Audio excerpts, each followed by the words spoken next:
Hello all, and welcome to the first in St. John's University's series of racial justice conversations, the socialization of race and racism. Every 2 weeks, St. John's will be presenting a different topic to enrich the knowledge and understanding about social and racial justice theory. SJU sent out some recommended resources, which we hope you are able to review so we can have an informed and fruitful discussion. No pressure. If not, we're still going to have an open conversation here. If you hear a fire alarm while I'm speaking, just so we all know, it has not had batteries for 4 years and I'm not going to fix it. So just have to bear with me there. And also, normally I would make some jokes during the opener, but I haven't mastered video conference comedy yet. So you'll have to stick with me there too. My name is Jasmine Peck. I graduated from St. John's University School of Professional Studies in 2016 and was an OSNAM scholar during my time there. The socialization of race and racism is of great interest to me, not only in the schema of social justice theory as a whole, but in my work as a storyteller and supporter of storytellers, television and film development, where we have constant conversations in the vein of how to approach the ways that we see each other and how to not repatriate audiences to trauma unnecessarily and curate cathartic experiences that carry messages of social justice instead. We kind of call it sneaking the medicine in with the candy at my job. Many moments that solidified my pursuance of the field occurred while I was in OSNAM, where I was able to reflect on the immense power of the ways in which we see or don't see ourselves portrayed, and broadly as an SAU student, how white supremacy can be upheld even through the prioritization of the education of peers at the emotional and intellectual expense of people of color. Media is a chief form of socialization, one of the first ways in which households begin to educate their children, and where individuals begin to branch out and curate their own social structure. But when we ask the question of when does an individual truly become responsible for their own socialization, college, I would venture to say, is a widely agreeable answer. And St. John's in particular is an excellent forum to have this conversation because in many ways it's a microcosm of its greater community of Queens and the states as a whole. Its diversity is one of its greatest prides. There are Black and brown students, other students of color, international students, white students of all varying socioeconomic backgrounds, individuals with disability, queer individuals. And as we ask the question of individuals' responsibility to socialize themselves equitably, we must too ask what the responsibility of the institution is to interrogate the ways in which St. John's exists as a segregated space and build bridges that protect students and employees of color, queer, disabled students, and to students of other marginalized populations during the awakening of the student faculty bodies. Vincentian spirit is integral to the fabric of St. John's University, entreating students to take philosophical classes in ethics and complete hours of community service. But how much do we ask them to understand the greater implications of social and racial justice theory as a human responsibility outside of charity? How too do we empower students to change the institution they're being educated and acculturated within, to challenge it to become more progressive and give them the tools to do that as well? Speaking from my own experience, St. John's is an institution whose ethos makers and educators are very white and very male, often teaching material written by white male predecessors in their respective fields. I had one professor, as I can recall, who looked like me in all 4 years at St. John's, which is why I can say, which is why I can't underestimate the impact that having today's moderator and OSNM Scholar Program Director to come to during my time there was, I kind of, as I was writing this, I realized how important it was to me. Carleen Bennett is not only immensely accomplished, a Stanford graduate with 2 master's degrees and an extensive and insurmountably valuable background in service and service learning, but also someone who consistently challenges students to look at situations from multiple perspectives while encouraging them to use their own voice. And on top of all that, tolerating students dropping in to just like trade opinions on the latest sci-fi fantasy series or debating Stephen Merchant's height. So I wanted to say thank you to you, Carleen, for that. And without further ado, I'll turn the reins of the conversation over to you. Thank you so much, Jasmine. Always a pleasure. I do want to start by saying I do feel immense gratitude and honor to be moderating this panel. I think particularly in this moment, in this time, one of the things I'm most proud of being here is that St. John's has chosen to embrace an opportunity for conversations around race as opposed to hiding from it. And so I really, am honored to be moderating. And I do want to just spend a couple of minutes to just, shout out Jasmine. Jasmine, you are amazing, fully amazing. I think when a lot of us who work with students, when we, when they leave our program, a lot of us connect to them over social media, and sometimes that can be a fabulous thing. Oh, sorry, the light sometimes goes off. I apologize. Sometimes that can be a fabulous thing. Sometimes there's, we see some things we'd maybe rather not see on social media. But about a couple of months ago, I was very fortunate. I was going through social media and I came across a post that Jasmine had written. And it was one where she was speaking out on behalf of Tony McDade, who is a Black transgender man who was fatally shot by a Tallahassee police department. And Jasmine's message was really quite simple. It was, we need to speak up for Tony McDade in the same breath that we are speaking for Breonna, for Ahmaud, for Floyd, for George Floyd. Basically, his life mattered too. And I think based on Jasmine's post, I went back and revised a post I'd written to other Ozanam scholars, and I made sure I included his name because, at the end of the day, Jasmine brought his story to light, and I really so appreciate that. And I can just say, Jasmine, I am so proud to be your Facebook friend. So I will leave it at that and just say I'm thrilled to have you as the student opener. So as we kick off this conversation, I do want to reiterate that this is a conversation. Obviously, I will guide a lot of the conversation in terms of providing some questions for our fantastic discussants, but I do encourage you guys, as Jasmine said, to really use that Q&A and the functions to be able to ask us questions. We do want to hear from you. We want to hear about your experiences, your feedback. Do not be shy. Again, I also want to point to the resources on racial justice that we have on the website. I know it might feel like we're giving you a boatload of extra homework, and it is the first week of school, but we found that these conversations, while it's not a requirement that you've read those resources, part of the reason that they're there is because we want to encourage fruitful conversation.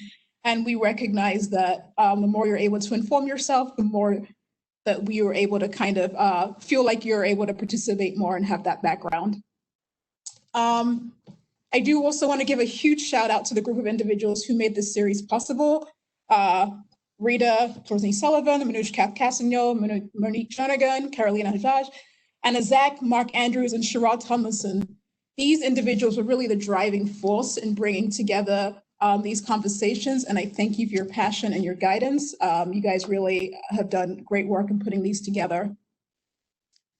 Okay, so now I want to get to kind of the meat of introducing this panel that we have in front of us. So in 1992, long before we had Trayvon, long before we had Breonna, long before we had Ahmaud, we had Rodney King, right? We had a Black man from Sacramento, California, who was brutalized by a group of LAPD officers after a high-speed chase. As many of you know, there were riots across LA that happened after the officers involved were acquitted. And one of the things I find interesting is that, a lot of people have heard Rodney King's famous phrase, which often gets misquoted and misrepresented, but what he actually said, sort of in response to the riots, was, can we all get along? That was his response. And I would say the short answer, unfortunately, is no. At this stage, that's really tough. And the reason why is because society that we're living in is not set up for us to get along, right? It is set up, as we know right now, to perpetuate inequitable outcomes through the cycle of socialization. And that's why decades later, we are seeing the same story playing out again, the same narrative, the same actors. And it's not until we break this cycle of socialization when it comes to race and racism that maybe we will all someday hopefully get along. But for now, that is something that I think remains a bit of a utopia. So what is socialization? I want to give you just a brief piece before we turn it over to our panelists. So socialization is the lifelong process in which we are all taught the values and norms of our society. It's a systematic training that we receive, whether conscious or unconscious. It's about how do we fit in as members of society. When girls are given dolls, or they're given kitchenware to play with, and their brothers are given swords and soldiers to play with, they're being taught about how their gender matches their predetermined place in society, right? So for girls growing up with dolls and kitchenware, they're being socialized or trained to be caregivers. For boys, they're being socialized to be the protector, right? And when it comes to race, how many Black children have been the recipient of the talk from family members, which socializes them into how they should respond to police officers as a Black person? White individuals may also receive a different version of the talk, if they receive it at all, but they're socialized to have a different view of interactions with police officers. So again, I want you to keep this understanding of what it means to be socialized as a member of society. So who's doing the socializing? I think we can all kind of figure it out. We can figure out it's our family, it's our peers, it's our institution, our schools, our universities, as Jasmine pointed out. What I also wanted to, I think about for today's discussion as we focus on the socialization of race and racism is how are messages, values, and attitudes being transmitted? How can we take new actions to respond to the cycle of socialization? Do we choose to do nothing and continue the cycle of socialization? Do we choose to not be racist, as we have often heard? Or do we choose to break the cycle of socialization and create a new direction for change? One where you question and reframe what you've been taught. One where you raise consciousness, you educate yourself, a place where you actually can make the choice to be anti-racist. As many of you guys know, our university's mission is tailor-made to help those on the fringe of society, those who are marginalized. As our mission states, our goal is to search out the causes of poverty and social injustice and to encourage solutions that are adaptable, effective, and concrete. Therefore, within this talk about the role of the university, we will talk about the role of the university as a socializing institution. What role do university constituents, whether it's faculty, administration, you, the students, have in confronting the hidden curriculum and breaking the cycle of socialization to ensure our policies and practices produce more equitable outcomes? In holding this panel today, our intention is to provide audience members with the tools to understand our own role and St. John's role in the cycle of socialization, as well as provide tangible ways in which we all can break this cycle and given some of the inequitable outcomes produced. This is why we're engaged in the conversation today, and this is why we are so excited to have you guys as all part of this conversation. So without further ado, what I'm going to do is I'm going to introduce our esteemed panelists. I'm actually going to introduce them one at a time, and then I will ask a question of them and then sort of go back and forth until all of our panelists have answered the first question, and then we'll continue throughout. So first up, I'd like to have the immense pleasure of introducing Dr. Beverly Green, Professor of Psychology in the St. John's College of Liberal Arts and Sciences. Dr. Green is a practicing clinical psychologist who's licensed in New York and New Jersey. Dr. Green has authored more than 100 scholarly publications and is the recipient of 40 national awards for distinguished contributions to scholarship, teaching, mentoring, leadership, service, and advocacy. One of the things that Dr. Green is incredibly well known for is her groundbreaking scholarship on the intersectionality of race, gender, sexual orientation, and social marginalization in psychotherapy. Throughout her daily work and her scholarship, she constantly seeks to amplify the voices of those who are marginalized. One of the things I loved speaking about with Dr. Green as we were kind of preparing for this was just finding out more about her work, LGBTQ+ issues. So for example, she served as the co-founding editor of the 5-volume book series, Psychological Perspectives on Lesbian, Gay, Bisexual, and Transgender Issues, and is the sole editor of its 3rd volume, Ethnic and Cultural Diversities Among Lesbians and Gay Men. In addition, Dr. Green co-edited a book, Psychotherapy with African American Women, Innovations in Psychodynamic Perspectives and Practice. Now, what I love about this book is that it was written by Black therapists about their therapy work with Black women. So I think it's fair to say that we are all incredibly privileged to have you serve as a panelist for this opening session, Dr. Green. So to get us started, I'd like to ask, to get us started and get audience members thinking about their own experience with race and racism, I'd like to start with you, Dr. Green. Could you share briefly how you were taught about race and who or what influenced the way you learned about racism, as well as how to respond to racism? So I know that's a lot, but I want you to kick us off.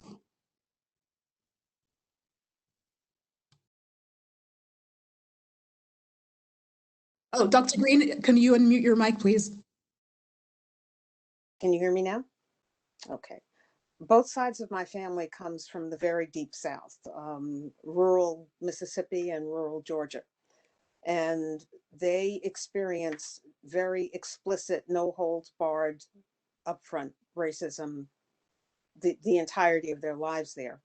They were also part of the northern migration of African Americans out of the South into the northern cities, in part to get away from the repressive atmosphere of racism in the South and to seek opportunities, and for many, to seek educational opportunities for their children. And so they came with an understanding that racism is a real thing, that it's something you have to understand how to manage, and that was, at least as they explained to me, something that they felt they had to teach us, my siblings and I. And we were taught to understand that there was a double standard around race in society, that often you might perform very well, but you would not necessarily have that appreciated, that you wouldn't necessarily be seen as having ability, even when you did, that you had, to use therapist language, the capacity to evoke things in other people that were not really about you, but about something in them. But that if they had power, they could use that power to make trouble for you and create challenges for you. And that you had to understand that and understand what that meant in terms of when and how you could respond, or if in fact you could, that there may be some times when it would be dangerous to do that. As children, we were clearly taught that if we felt that we were on the receiving end of some kind of racial bias from authority figures, from teachers and so forth, to remain polite, but to come home and tell them, and that they would go and deal with whoever, we were too young to be able to address. And when you reference the talk, I think of it as the talks, because those talks are continuous when you're growing up. And certainly for me, um, I grew up during the ascendancy of the civil rights movement. So there was an explosion of activity similar to what we've seen this summer going on around the country, literally for years. So that it was always very present. It would be difficult for one to ignore race and racism, protests against it, um, the prominence of Martin Luther King, um, who I was reading a few weeks ago. In September 1967, Martin Luther King gave an address to the American Psychological Association that, if you read it now, sounds like he could have written it last week. And so there is this ongoing sense that racism is a struggle, and one struggles and uses all of the tools that one has to be strategic and essentially pick your battles, because you also have to live, and you don't want to spend your entire life taking on fight after fight after fight, but asking, what will this be helpful for in this moment or not?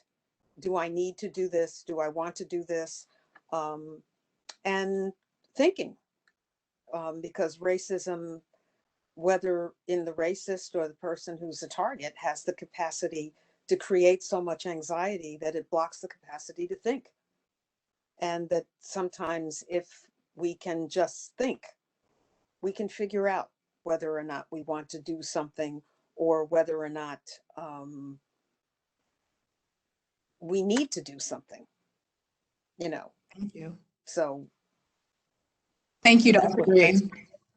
No, I thank you so much for that. And I really, I think, appreciate the fact that you always bring light to the fact that what we're seeing now is not new. And these are struggles that people have to, have engaged in and now need to sort of figure out whether or not they can re-engage in this. It's not easy to continue re-engaging in a fight that you see happen over and over again. And I think it's really helpful to keep sort of hearing that perspective so people recognize this is not a one-time piece, but this is something that people have continued to see. And I think that's also part of the struggle and part of the tough piece to swallow is that you literally are seeing history repeating itself.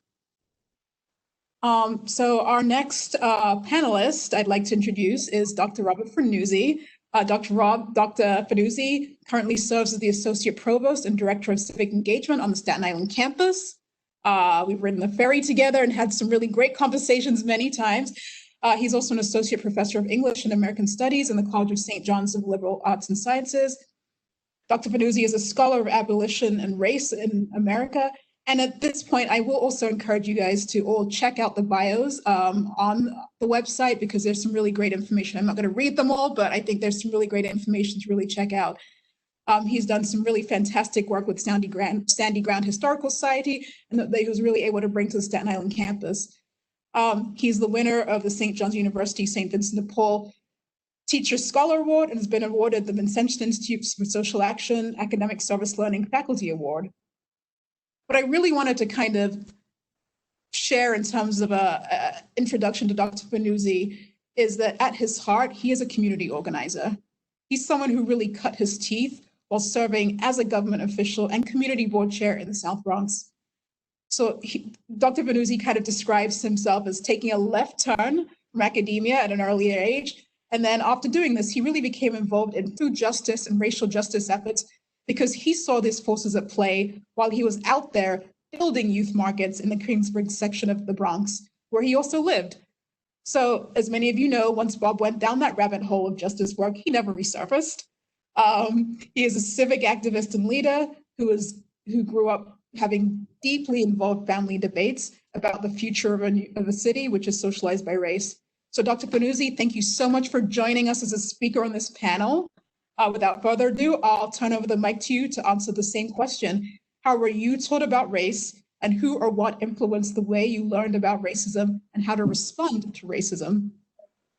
Thank you, Carlene. I just want to thank you and the entire organizers for including me, thinking of me. This is a deep honor to be able to speak about these issues.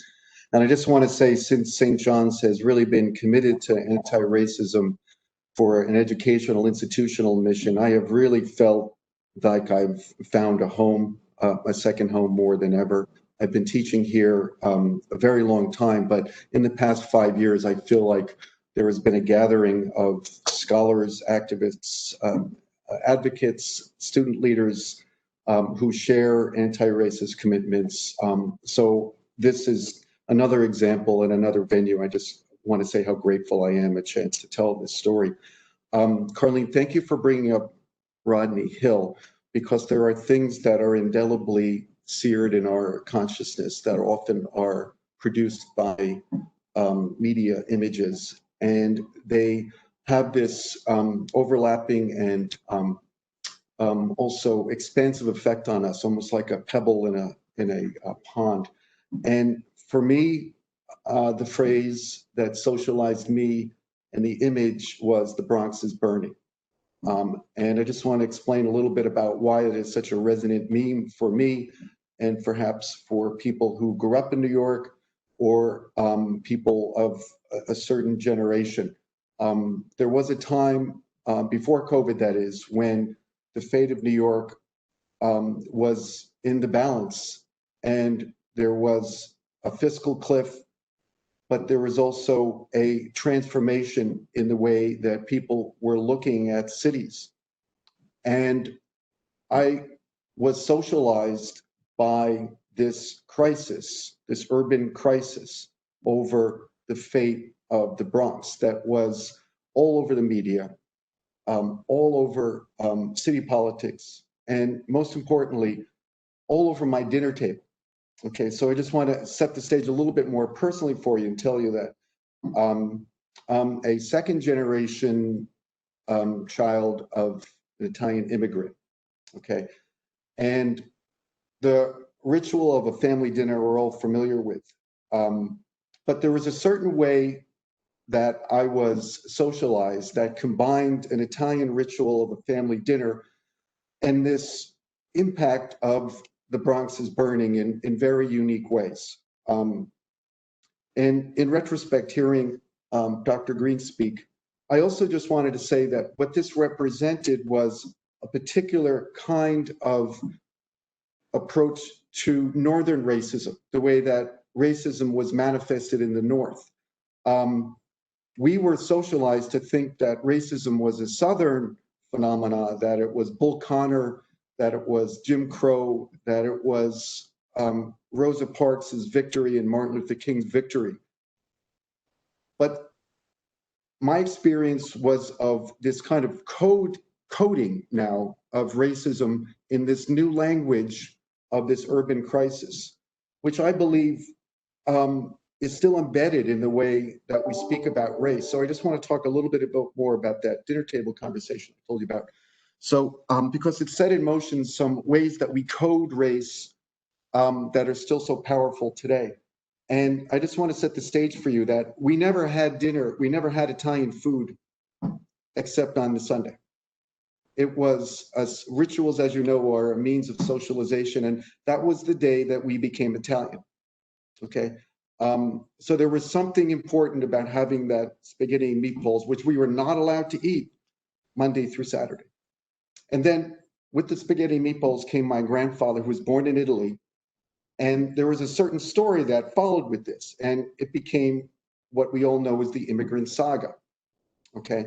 And that there was a value put on poverty, which is completely antithetical to any other racial group experience of poverty. There was a value put on poverty, and this is the food we used to eat.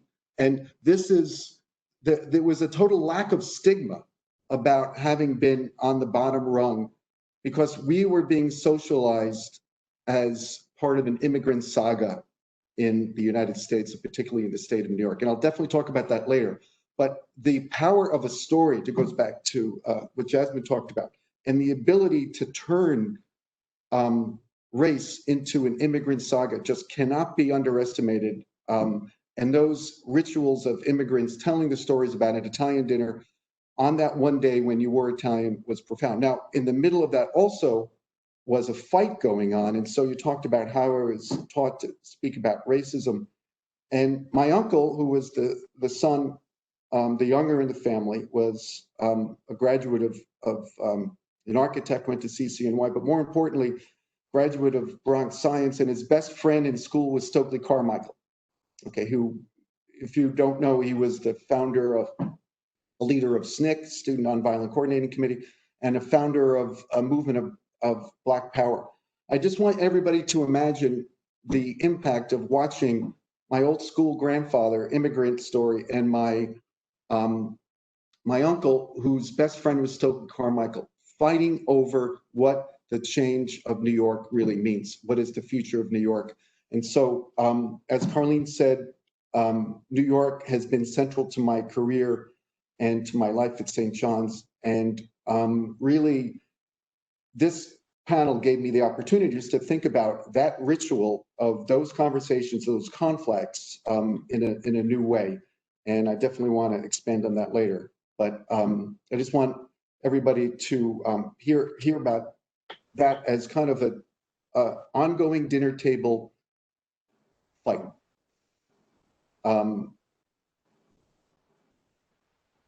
Your motion detectors.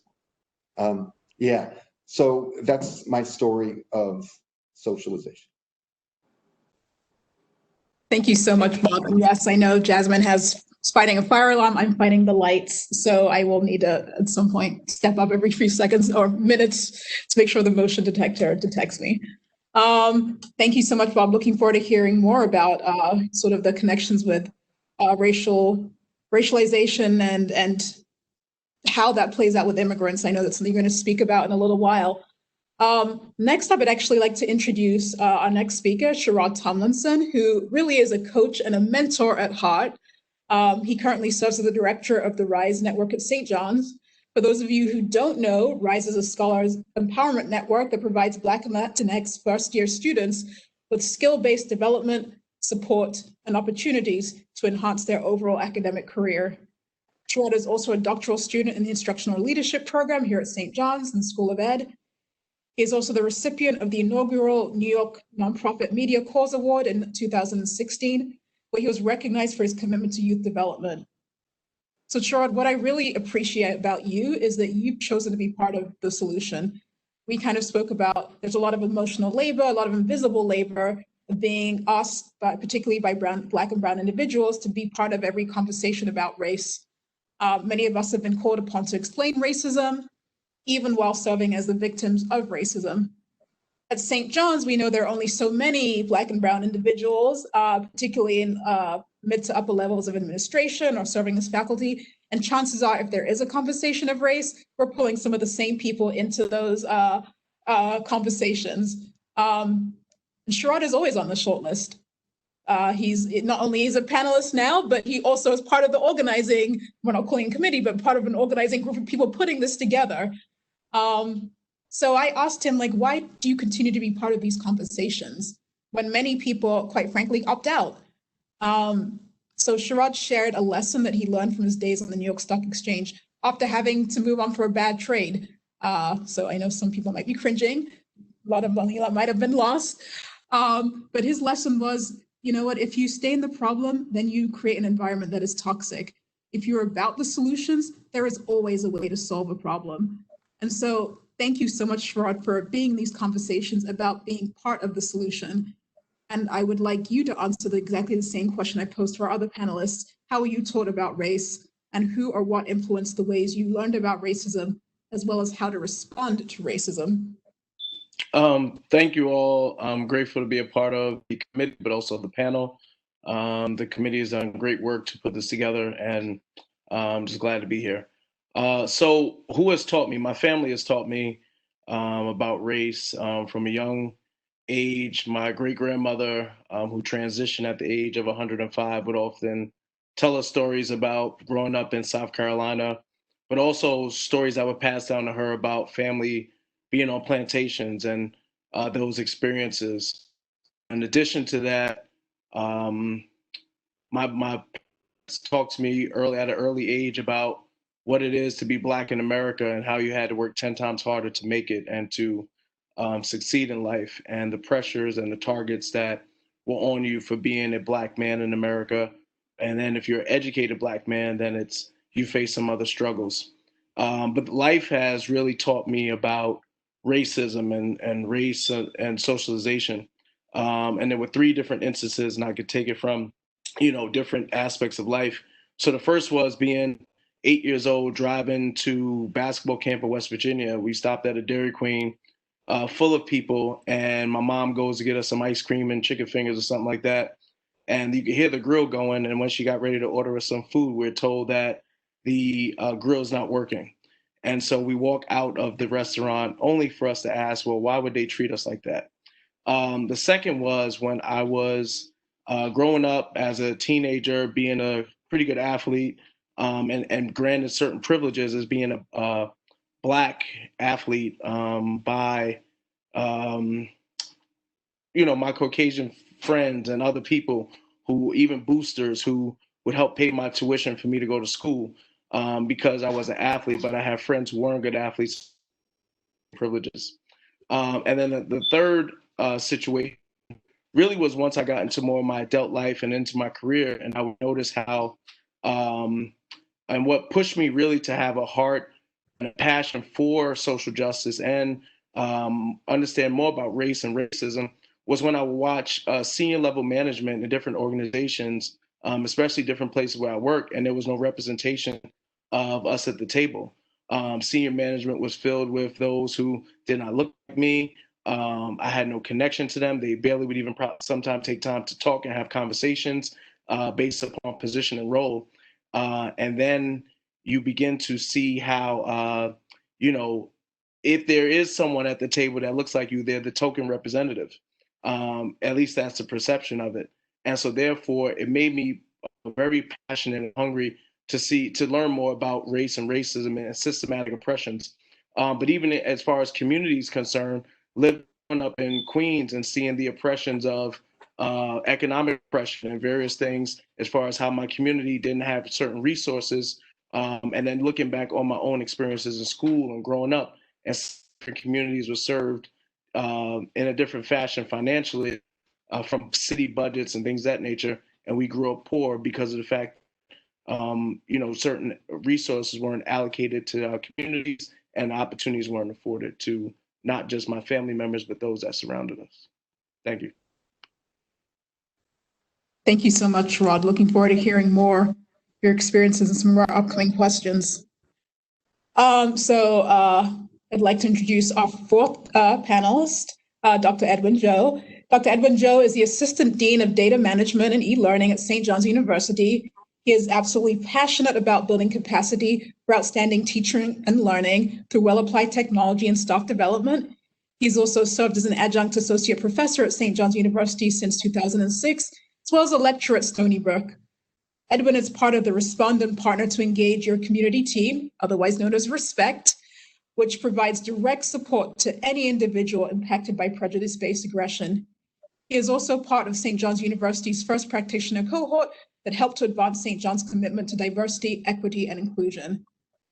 So when I asked Edwin about why he wanted to join this panel and be involved in this work, he spoke about his mentor and friend, Dr. David Ferguson, who was an African-American male who pioneered STEM programs for minorities at Stony Brook. It was Dr. Ferguson, who unfortunately passed away about a year ago, who guided Edwin to pursue a doctorate at St. John's and work here. And following in his footsteps, Edwin's made it his mission to absolutely volunteer for as many projects as possible that combat racism and increase educational opportunities for minorities. So Edwin, I really want to thank you for being part of this panel. I'm going to ask you to round out the same question I've asked everyone else, which again is, how were you taught about race? And who or what influenced the way you learned about racism and how to respond to racism? Thank you. I've learned about race predominantly growing up through television. However, not in the same standpoint as most people with Sesame Street. My parents told me the best way to learn about racism and the world around us is through all my children's soap operas. It's an interesting fact and an interesting way to learn English.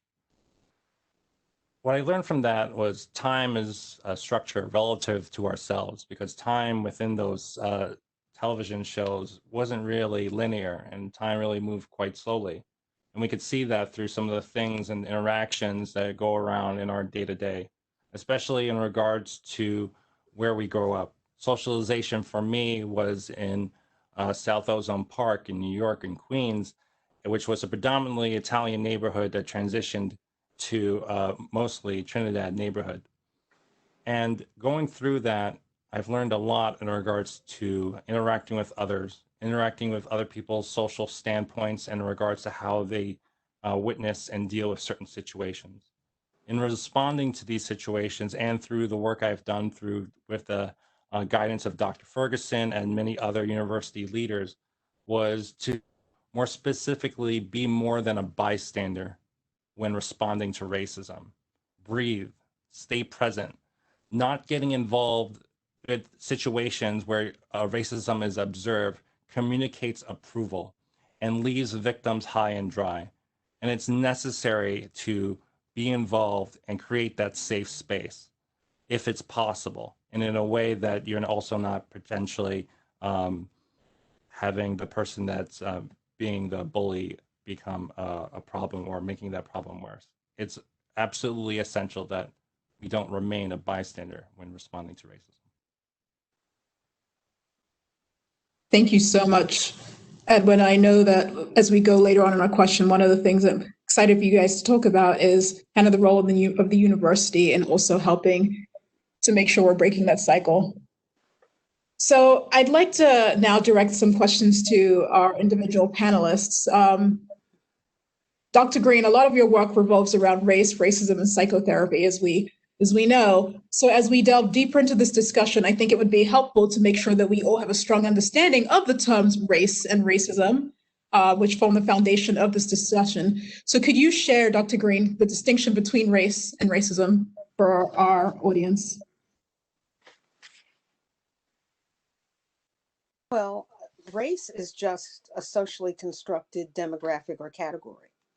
And probably most of the things that we like to attribute to race are things we made up in the first place, by taking little pieces of truth for marginalized groups, demonizing them and exaggerating them. Racism is a structured inequity, and racism doesn't require racists in order to work, because it's written into the structures and the rules of the game. So if you do nothing other than play by the rules, you may generate racist outcomes without necessarily accepting a racist ideology. We are talking about, it seems, for 100 years or more, voter suppression. That's one of the ways that racism is built into the rules of the game. If you manipulate who can vote and who can't, that determines representation. The pattern of redlining, that still takes place to some degree in terms of what allows people to live in certain neighborhoods or areas, and what poses challenges for them that are created challenges, is another example of structures that one doesn't readily see. It's not like being called a name, but they are these kind of invisible barriers that keep people locked into certain places. And so those are the differences. You know, race is a demographic that often determines how we're treated in society. And it's important to understand it for that reason, not necessarily because it has the biological salience that has been attributed to it.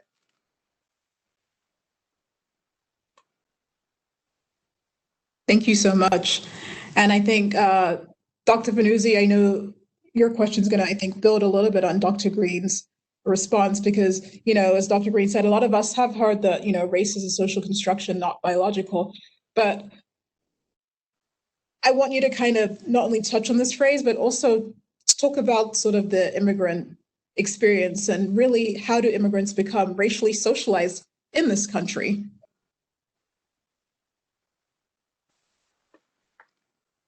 Oops, sorry. Thank you again, Carleen. And first, I just want to go back a little bit to what Dr. Green just said about that phrase, race is a social construction. And do chat if you don't know, have never heard this phrase before, but it's become kind of a parlance that is somewhat misleading. So as I speak about it, I'm actually going to encourage everybody to flip the formulation and think about society as a racial construction. Okay, and for me, this is a pathway towards understanding a world created by race, even beyond institutional racism, systemic racism. But let me back up a little bit. So the phrase race is a social construction was used to take the sting out of racism and kind of force people to see the way that potentially they had artificially categorized and stereotyped people. But that also, which is of course liberating, but it also encouraged people to think that if I just looked at the social practices and stopped doing them, then race would disappear because it was just a construction and therefore artificial. So this had a devastating effect on how a lot of government policies worked, universities policies worked, because it kind of instituted something that we now know as color blindness, that if we understand race as a social construction, then if we stop constructing it, we will do away with race, okay? And I think we've all reached a point now where we understand race is something more foundational and not merely an artifice, okay, that we can peel back through learning better than the last generation did. Okay, then why do these things keep happening? Why do these things keep happening? So when I say society is a racial formation, I'm drawing on a concept from sociologists Michael Omi and Harold Winon called racial formation in the United States. And that was one of the resources. I hope everybody gets a hold of this. And as Dr. Green said, they define a racial formation or race as the making up of a people. Okay, it's as elemental as that. And for them and for everybody who's in the American hemisphere, you can't have a knowledge, a navigation, a compass in the world, a place in the world without a racial formation underneath you. And it goes literally back to Columbus and the encounter with indigenous peoples, in which for the first time, the world's population was not divided by religion between infidels and believers, pagans, Christians, Catholics. The world was divided what they call phenotypically, or according to visible bodily differences, which became race. Okay, this has structured almost everything we know about this hemisphere, and especially about the United States. The authors use the United States as the test case that has racialized society. And just 3 quick examples. One of them is the very way that we understand good and bad. Okay, there have been tons of research. Remember Brown versus Board of Ed. All of you know that Black school children were taught that one of the findings of that case came from a sociologist who determined that a Black person preferred to play with a white doll because white was good. The way that we understand good and bad in society is racialized. You know a good neighborhood. How do you know a good neighborhood from a bad neighborhood? How do you know? It's a racial formation. Freedom, the very definition of what freedom is, completely racialized, created to segregate white people who were enslaved or indentured servants from Africans who were not indentured servants who were enslaved. The very definition of freedom has that racial foundation. So if you think about racial formation as the river then, that has placed all our social understanding, the way we navigate ourselves in society, I want you to think about now the idea of a racial project. Okay, and a racial project is kind of like, if that's the stream and the current and the tide, then a racial project is kind of like a little whirlpool, a tributary that's often created through political resistance, social tension, social crisis, economic crisis. And Carlene mentioned the idea of why did immigrant become a counterweight to race, to Black and brown in this era that I was talking about. That is a perfect example of a racial project, because the people needed a way to understand Black power in ways they could institutionalize it, okay, in which it could be a win for everybody. Okay, this sounds familiar, right? So in order to do that, one of the things that were popularized, became a new racial project, was the project of white ethnicity. Okay, this drew on some longstanding scholarship and, of course, family stories. But for those of us who grew up in the 70s, 60s, and 70s, the racial project known as white ethnicity was a powerful counterweight and a way for whites to claim a kind of racial category of their own, in which they almost felt like, well, Malcolm X was talking about a heritage going back to Africa. I want a piece of that too. I'm going to start reconstructing my ethnicity based on my pride of my family going back wherever, back to Europe, somewhere in Europe. Okay, and this was that whole idea of an ethnic identity that forms part of an immigrant narrative was a definite strategic racial project. And I saw the aftermath of that in the 80s, because think about it, everybody, because when you have a white ethnicity, you're putting yourself on a timeline of capitalist self-improvement. Okay, you're putting yourself, there's a narrative to that. It's a story about American success. But when you're race, you're the outlier to that narrative. You are not on that narrative. Okay, so there were some who were put in were called an ethnic category. They had an ethnicity. Okay, and especially they were put in an immigrant story. So they formed part of a story about America. Race did not have that role in that story about America. And it was always seen as, okay, the problem here is that there are ethnic groups who are part of the immigrant success story and those are not. And why aren't Black and brown people part of that story? And there was a major disconnect. And it really had to do with these bifurcated racial projects where Black and brown people's struggles were kind of co-opted, turned into an immigrant success story. And then the anti-racist struggle was then marginalized, while the immigrant success story became part and parcel of upward mobility, capitalism, and we'll talk more about St. John's later. But that's a long-winded answer. But it really, there was a moment and a crisis that caused this new project of white ethnicity to come into being, and it formed a strategic counterweight to this, to a Black freedom struggle. And it is still with us. I believe that counterweight is still with us. And that's what I want to talk about a little later. But thank you, Carlene, for the question. Thank you, Bob. Thank you. So I want us to kind of steer ourselves to the St. John's University experience. And Sharad, specifically, you're someone who not only helps steer marginalized Black and brown individuals to navigate the St. John's University experience through RISE, but you yourself are currently going through your doctorate and have your own experiences in terms of dealing with race and socialization.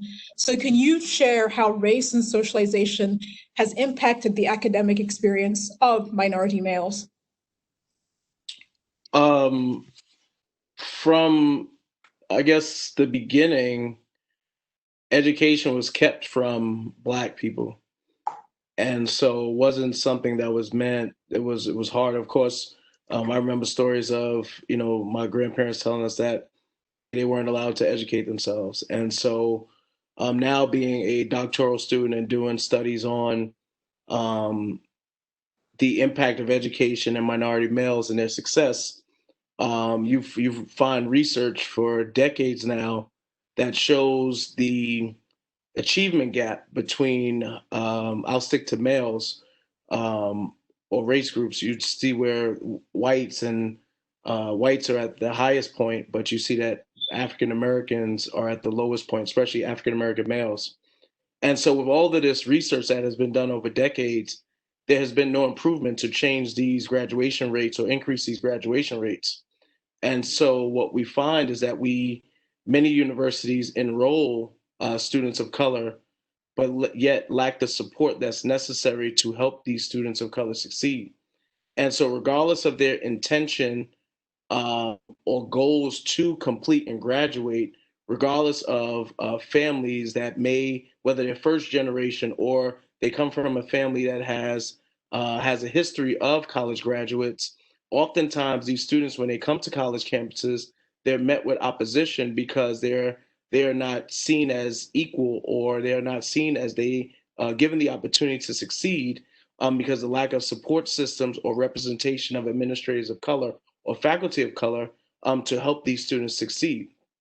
And so therefore, it's critical and it's important that we provide students with the support that's necessary for them to succeed. And so Sean Harper and various other scholars, even Gardner-Heyer, said that regardless of their pursuit of excellence to success, many of these students are opposition. And so throughout, my own academic experience, I probably only had one professor, and from K through 12 and higher ed, had one teacher throughout my life of color. And the class that he taught was a class on of African Americans and sports. And so it wasn't even a class that necessarily contributed to overall uh, academia for me or that learning. It was like an elective course. But going back to even my role at St. John's and supporting students, oftentimes there's a plight, there's a weight, there's a burden that's put on administrators of color because you are there and have to service students at a greater capacity than administrators of other ethnicities. These students look to you to be their support. They look for you to be there not just for them for class support, but also to be there for them and assist them even on weekends or after hours when many people are home. They're calling you to be there for them, emailing you to find out what can you do and how can you support them. And so we must end the systematic oppressions that exist. And many students of color will not begin to go to a classroom setting with a student who is white until they reach the college level. And so therefore they go to schools that are not funded the same as other students. They go to schools that don't have the same resources or access to opportunities as other students. And so it's very important that we do what's necessary in an education reform to not only increase increase the experiences at our universities, but even throughout the K through 12 level, so that therefore all students have the opportunity to learn at the same rate. And so as you begin to look at minority males, they're not completing at the same level. And then after that, you have Latinx males, and then there's women of Black and African American women, and then Latino women. And so those four subcategories or categories of people have been at the bottom of the achievement gap for a very long time. And so universities must do much better job to help these students succeed and graduate. Thank you so much, Sharad. Again, I'm looking forward to one of our later questions where we really talk concretely about how the university is going to be able to do that. And I know that I've gotten a couple of questions I can see from audience members who are looking for some very tangible suggestions as well. Edwin, so we've often seen technology positioned as a neutral force in society whose authenticity allows it to somehow remain free and clear of human bias. At least that's kind of the thought. Ruha Benjamin, in her book Race After Technology, Abolitionist Tools for the New Jim Code, talks about how emergent technologies can deepen social inequality and white supremacy. So Edwin, can you, in your opinion, tell us how can technology be used as a tool in socialization, and how can we counteract its negative impact and promote its more positive impacts? Technology can be used as a tool for self-expression and awareness. However, to your point, technology does not always provide us with the most accurate portrait of the information we are looking for. Technology often at times, depending on where we're looking, provides insufficient facts, which always invites danger. But for the fact of the matter, the way technology picks up on information is based off of algorithms in regards to picking up specific information. Where an old adage from television tells us to some extent where your culture might be adapted to service the technology. The items that are posted, the things that are available online, your social media presence, the articles that are written to express something, whether it's hate or equality or inequality. What we need to work out is in regards to that technology has these biases. However, we need to create a solution. And the solution is not necessarily to create more technology, but as much as use existing technologies to change that algorithm and providing additional information. We need more people telling their voice and truth to illustrate a counter discussion of what is posted.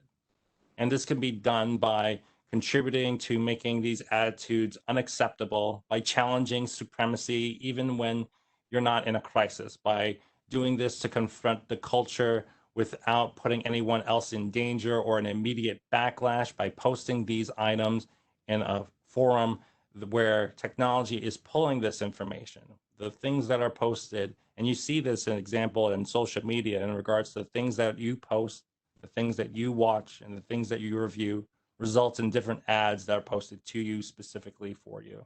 Change that algorithm by posting this information, and doing so, the more people that do this, the better. Got it. Thank you, Edwin. So one of the things that I hope that people are taking away from this talk is that, and one of the things I'm actually most excited about is all of you who have chosen to be part of this talk already participating in an act of awareness and also beginning to kind of, self-reflect on some of these issues.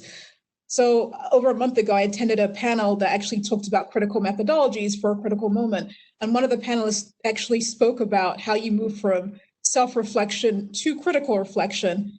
In other words, you're moving from a place of becoming self-aware and thinking about your experiences to a place of critiquing your experiences, right? That's where we want to go. So much of our ability to be able to break the cycle of socialization does start with our own ability to move from this awareness all the way to self-reflection and to critical reflection on social justice issues such as race and racism.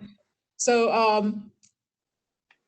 I'd like you guys to kind of think about what are some strategies that audience members can employ for moving from self-reflection to critical reflection on these issues. And Dr. Breen, I'd love for you to kick us off. Well, self-awareness is something that is very much a focus of psychotherapy.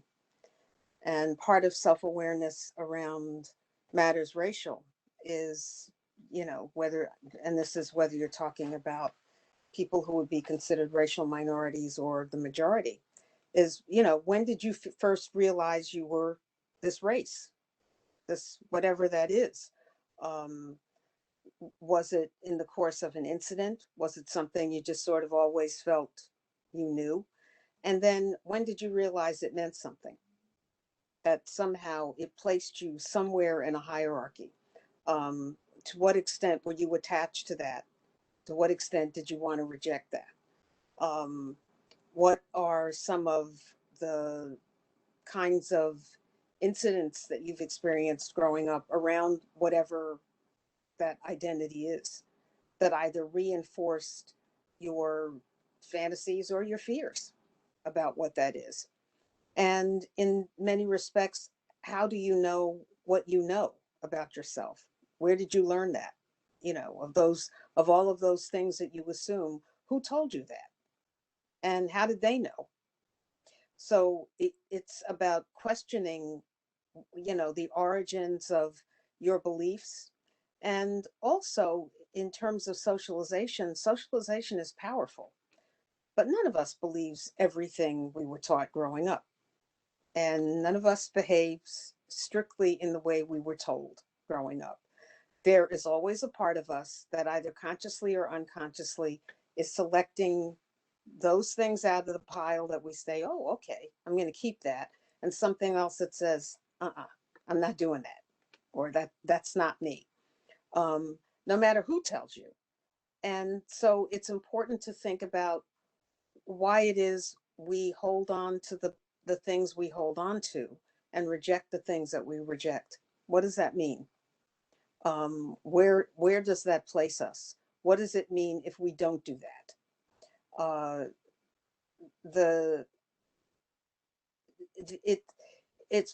In therapy, we think of it as claiming the part of yourself that makes choices about how you see yourself and how you see other people. And that if that's problematic, that's probably something you learned. If it's something you learned, you can unlearn it. Because children are not born being racist. We like to say that children there's this natural fear of difference. And I would argue that there is a period of development when children have a great deal of stranger anxiety. And, if you take them too far away from a parent, they get very upset. But if you watch children it's in public spaces, in malls and stores, they will often go dashing over to one another, oblivious to race, to gender, whatever. They're just so happy to see somebody who's little like them, until they start getting messages from somewhere that suggests there are some people it's okay to approach, there are other people it's not okay to approach. Largely, we have to teach children who's dangerous and who isn't, and what is dangerous and what isn't. And so as that is learned, it can be unlearned. And that self-awareness comes first, but then asking questions about why it is you believe what you believe. Why is it that you know whatever it is you think you know, particularly about other people for whom, some of whom you may have had little in terms of any kind of relationship with. So those are some strategies that people can take. Thank you so much. I know that self-inquiry piece is something that you've spoken a lot about, and it's something I really hope people take to mind. And again, I think, you know, since everyone here is in the room, it seems like people are ready to do that work internally. I'm just going to call on anyone else. Would anyone else like to kind of add to Dr. Green's point or speak on this matter before we move to the next question? I'll open up to anyone who would like to. Anybody else? I had something that was prompted by what Dr. Green said myself. And many of us enter university for a chance to restart, reinvent, unplug from a lot of family heritage. But I think a very critical tool for intervening in the way that, or understanding your own part of in the socialization of race, is to revisit actually some of those family stories, and to think critically about how you may think you are freeing yourself by now entering into a profession or into a student or paying tuition, but also use what you're learning as an adult to kind of unpack that family story from a completely different perspective. I think that in my case, I started asking questions about, well, how did you pay for college? And I was a graduate student. No, let me go back for a minute. I was a graduate student living in a cheap apartment, okay? And I was adjuncting in a couple of CUNY colleges. And I was thinking, how do we get this apartment? And you know what? It was a government subsidized middle-class housing expressly designed for people fleeing the city in the 70s, that I was still the beneficiary of. I never knew that the state underwrote part of my family story, that there were economic investments in that immigrant saga, a capitalization, massive amounts. One of the most critical things is to retell your story as, think about it critically. And one of the hardest things is actually to engage your family members in your own critique of your socialization. There are many families that are now divided by political differences. I can't speak to 3/4 of my family about a certain person that shall remain nameless, who holds high office. But I don't know whether we can be fully critically armed unless we actually pick up the pieces of our family stories and the family members who reproduce them, and start to think, hey, wait a minute, maybe I can understand my place in this, or perhaps even raise consciousness of others. Thank you so much, Bob. I think that's a critical element is, you know, we know how we were socialized, many of us. We know where these messages came from, but actually having conversations with those people is something that often is not quite as simple as it sounds. So actually, I'm going to ask one more question before taking audience questions, because I want to make sure we leave time. Oh, go ahead. I'm sorry. Go ahead, Sharon. No, go ahead. I think something, as far as, you know, even like some of the comments in the comment section, what can I do to be involved? You got to have class. And so by class, I mean, you got to clear your mind of what has been told to you about people of other races. You must listen to stories and experiences of other people and hear what the traumas and things that they've been through. You've got to be attentive to the conversations that happen around you, the microaggressions and things that are being told.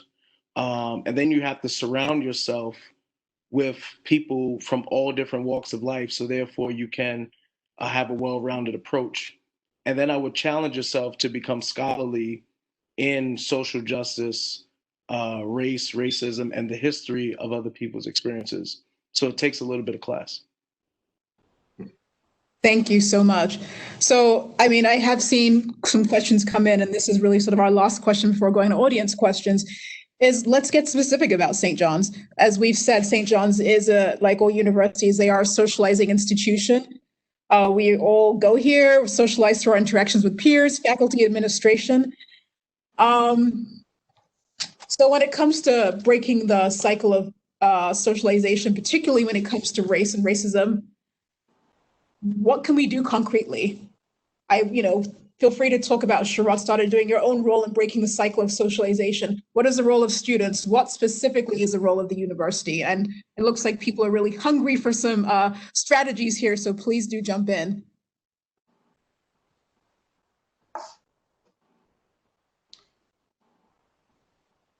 Well, I think one of our challenges is to encourage thinking, which should not be, but sometimes seems like a radical enterprise. Just thinking and not taking certain things for granted. Understanding how a perspective that we may hold excludes other people and other perspectives and other narratives. Probably in most universities, what is standard is a dominant cultural narrative. How much of that is balanced by other narratives within courses, not necessarily as standalone courses to address them? To what extent are a wide range of different forms of knowledge valued?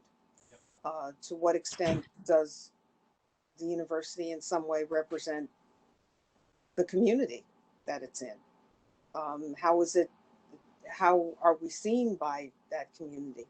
To what extent do we engage in some kind of outreach and take what is often very useful knowledge in university settings out to other places, to high schools, to grammar schools, where children can benefit from having people that they may identify with, helping them or serving as role models and examples. So I think those are among the things that the royal we, as in all members of the university community, not just faculty, but students, have a lot to contribute. It probably doesn't seem like it when you look at all those loans, but being in college is a great privilege in this country. The majority of Americans do not have college degrees. And, that's powerful. That can be a powerful symbol to kids in many places where still nobody in their family has gone to college. And they can see someone who looks like them who has. That notion that you can't be what you can't see.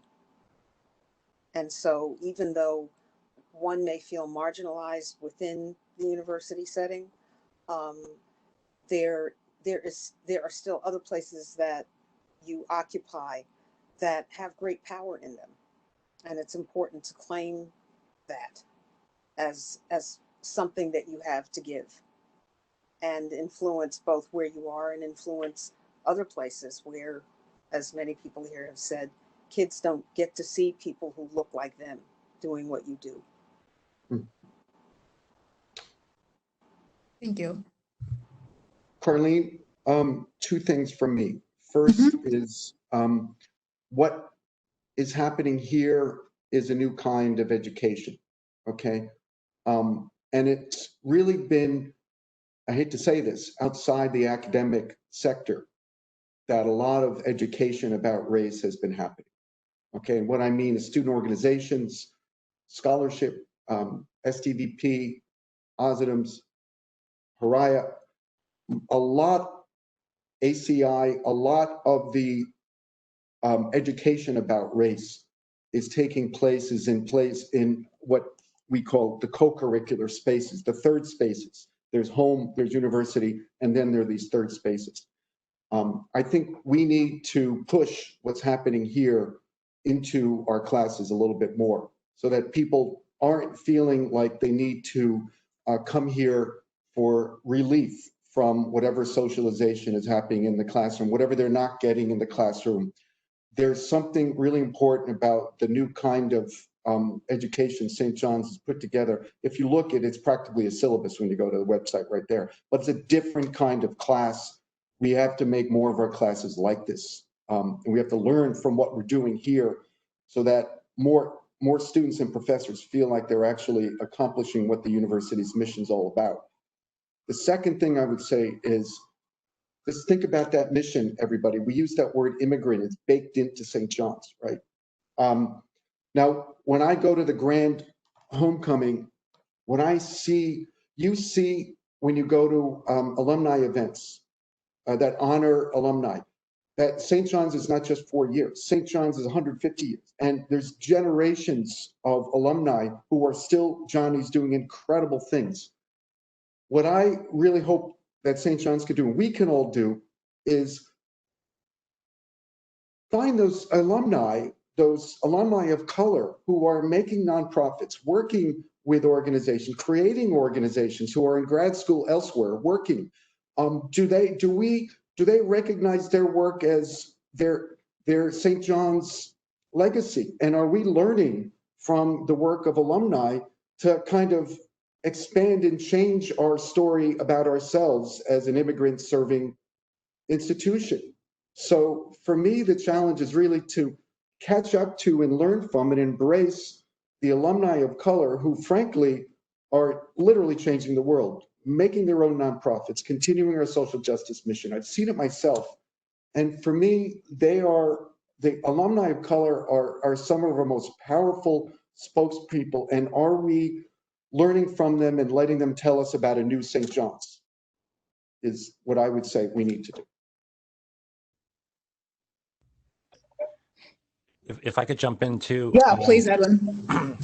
I think what both of them had to say was important. I think it's important that we foster collaboration and cooperation between students, staff, faculty by providing opportunities for these groups to learn about and experience diversity outside of the typical work setting and the classroom, or as Bob says, the co-curricular activities.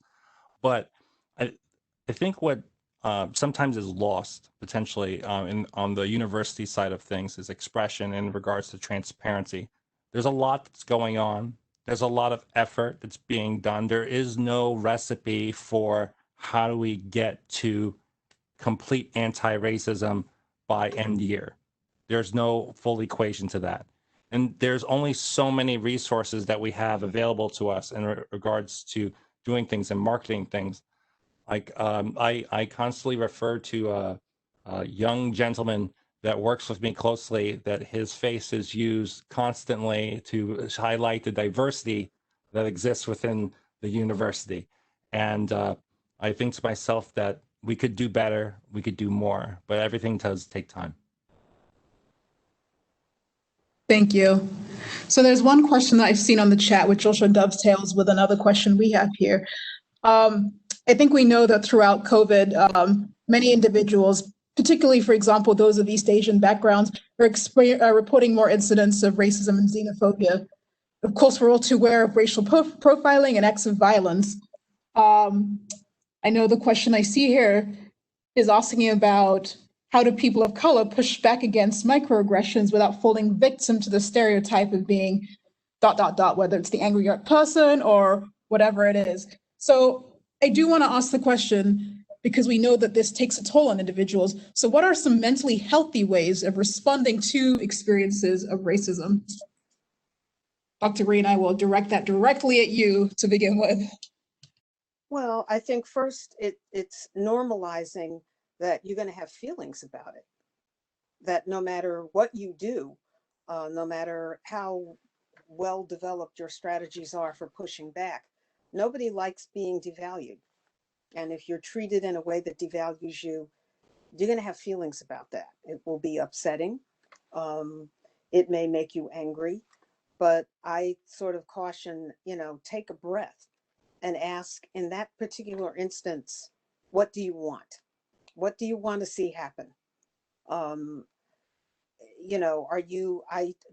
sort of, in those situations, I think, am I dealing with a reasonable human being who has the vaguest idea that they did what they just did? Or did that come so far out of their unconscious that if I say something, there is no way they're going to get what I'm talking about?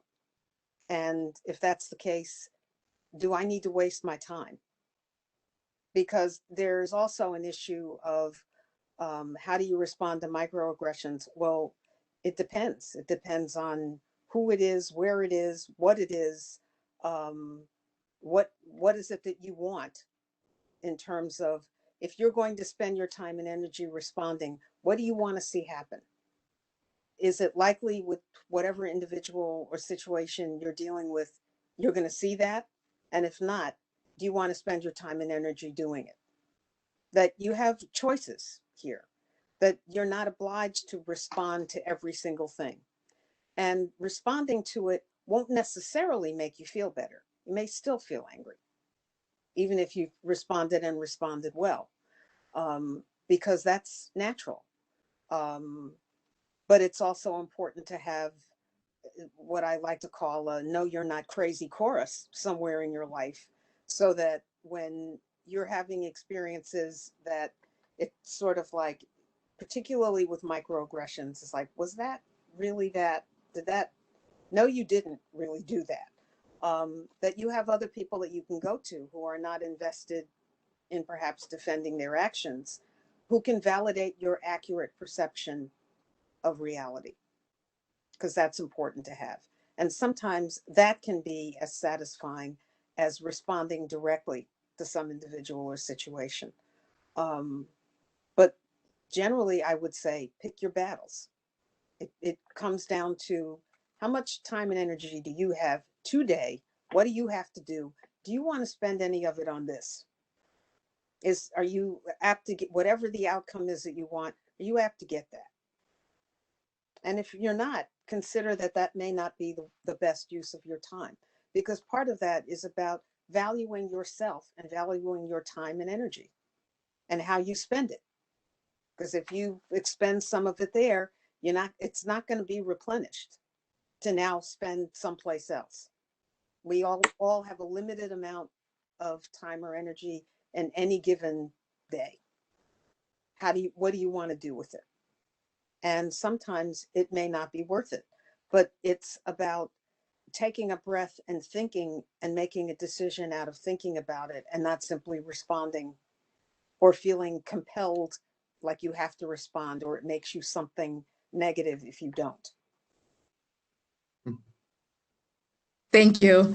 I think that's a really perfect way to sort of wrap up our conversation. We are right at time. So I do want to just go ahead and thank everyone, all the panelists, for your incredible insight today. I think we covered a lot of different ground, and so I also appreciate the questions. I know there were a lot of questions asked. We try to get to some of them. We will absolutely hold on to these questions so that they can be hopefully addressed in other sessions.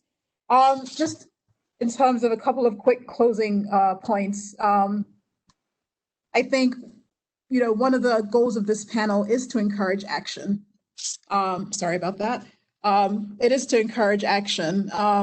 We know that action can occur in many different ways, whether you are attending a panel like this, whether you are publishing action-based research, whether you are voting, hint, please vote. There are many, many, many different ways to take action. And again, education is also one of them, educating yourself. So we do encourage you to take some of the lessons from this panel to take action, and recognize that there are a multitude of ways to take action. One action that we heard about was Dr. Green talking about kind of this idea of self-inquiry as a model, as a concrete method of doing this. I know Dr. Fernuzi also spoke about, having conversations with your family, literally going back and having those and using that as ways to be able to kind of educate yourself. I think that we can find our ways to hold our teachers and our faculty, an administrator, and also students themselves accountable to be asking those questions, to be demanding, curriculum that speaks to some of these issues, and not, as Dr. Fernuzi says, looking for them just in kind of these external, these kind of third areas. We want to make sure those are in mainstream places.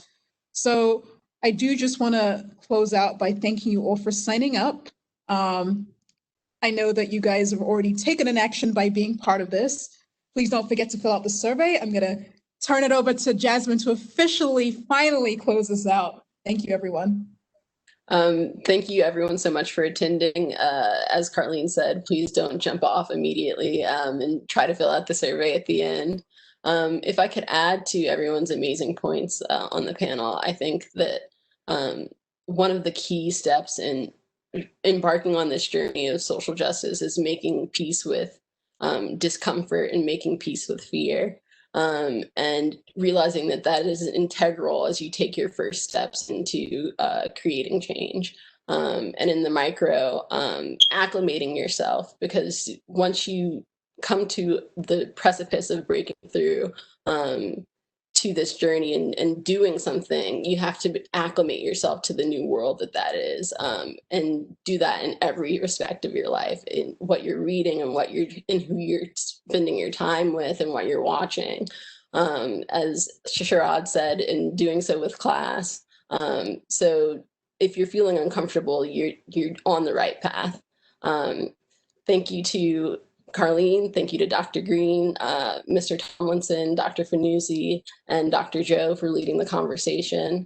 And just a reminder that any unanswered questions will be gathered and addressed in future conversations. The next session in the series of racial justice conversations, Becoming Agents of Change series, is on the construct of whiteness and will take place on September 9th at 1:50 Eastern Time. It's currently open for registration. And a video of today's session will be posted in about a week. Any other series information, future session details, and recordings can be found at stjohns.edu/racial justice. And again, thank you all so much. Can I just quickly add a word? As we're talking about struggling through these kinds of difficulties, I think it's important to remember perhaps to look back in order to move forward. There is nothing we encounter today that people haven't encountered before, often with fewer resources and a much more restrictive environment. And certainly for Black and brown people, they did not turn out to be psychological cripples who, didn't have lives and purpose. And we perhaps need to look back and ask the question, how did people do that? Because they did. We are drinking deeply from wells that none of us had to dig, but that others did. And how did they do that, given that they had far less than the tools that we have at our disposal? So sometimes the answers are closer than we think, because we think this is just us, or this is just me, that we're part of something that's larger than just ourselves.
Hear, hear. Thank you. All right. Thank you, everyone. I'll just say goodbye. Thank you. Signing off. Thank you all. Take care. Thank you, everyone. Take care.